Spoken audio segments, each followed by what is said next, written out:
Haleluya, haleluya. Itorero ry'Imana, Imana ibahe umugisha.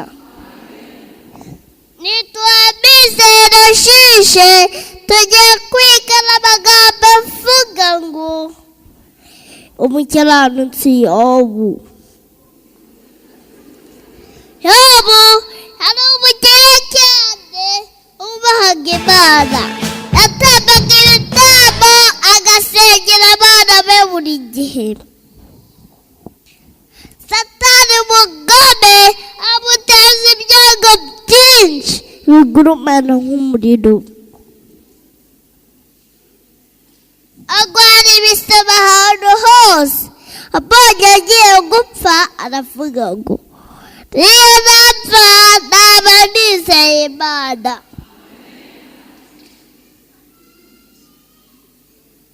Yobu arazi ko iyo umuntu apfuye biba birangiye,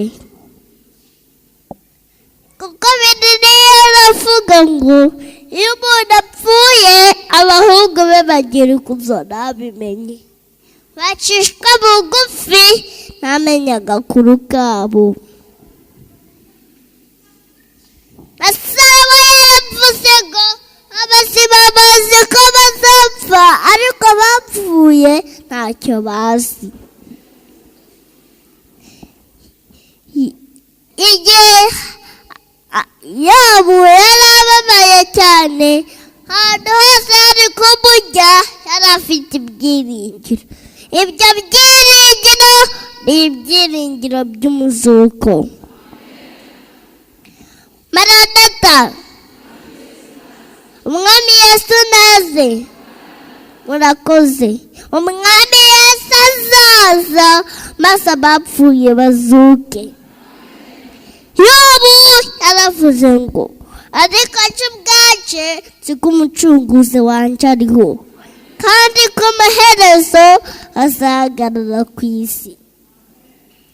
Yesu akiri mu isi ntiyigeze ajya guhamba na rimwe, ahubwo yazuraga abapfuye. Yesu aravuga ngo nijya gusuka n'ubugingo, ugize yaba yarapfuye asongera abeho. Hari umubyeyi yari afite akana kava ku ishuri kakamubwira ibyo kize. Umunsi umwe agiye kukabyuta ngo kajya ku ishuri, karyamye muri meriso asanga kapfuye. Ararira cyane, abakuru b'itorero baza kumuhumuriza, baza kumusura ariko aranga. Aragombosa ararira cyane,